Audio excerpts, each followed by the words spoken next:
such a pleasure to talk to you about this film because it feels so unique. We haven't seen the full version yet, but it's unlike anything else, right? Yeah, that was exactly what drew me to the project in a way. You know, to do something different in a different world and to work with such great actors and as Michelle and Peter Dinklage and Josh Gad and a great director like Chris Columbus. And, you know, I mean, I worked with Adam before, and he's just the greatest. He runs the greatest ship I've ever been on. So I'm happy to be part of it. Is it mind-boggling to you that like a video game that became so famous has made characters that haven't even spoken so vivid and then in this film? Well, it's pretty cool. I mean, the whole idea, I guess, started with this short film. Right. And I'm just pretty amazed at what they've taken from that short film and they just had the vision to do something as grand as this. What I liked about it was making kind of Pac-Man the bad guy, you know, going rogue with Pac-Man, because everybody sees him as this really lovable, likable character that we all sort of enjoyed playing. And the fact that they've taken sort of that game, which was on the grid, and then now all of a sudden they've turned it into this special effects where the island of Manhattan now is the same playing field, is really cool. It's really fun and clever. How much of it is real and how much of it is making your imagination as actors work?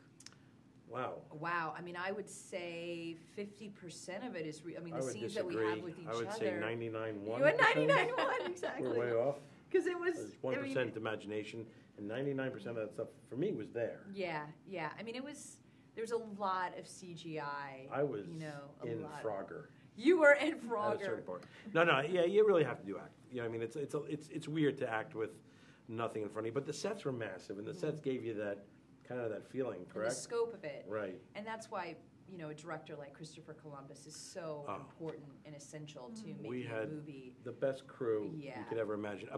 Right down to like my makeup artist who's drunk on like margaritas, and my hair guy who does the same thing. Who they both fall asleep because they're so hammered. It's good for the dizziness. Yes, they're professional through and through. I mean, obviously these movies cater to different layered audiences. It's like the younger kids and then the young adults and then everybody. So how do you think about that, or you just make the movie to make the movie? I think you just got to make the movie to make the movie. Right. You know, it's then it's up to somebody else in terms of who they're going to market it to. But I think for me personally, I haven't made a movie that actually my kids can see. And it was nostalgic for me as well, because these are the porn. Speaking of 99.1%. They will never see them, or maybe one day. Exactly. Yeah. I got nothing. Hey, I'm going to call this the Margarita interview. That's it. Exactly. Thank you so much.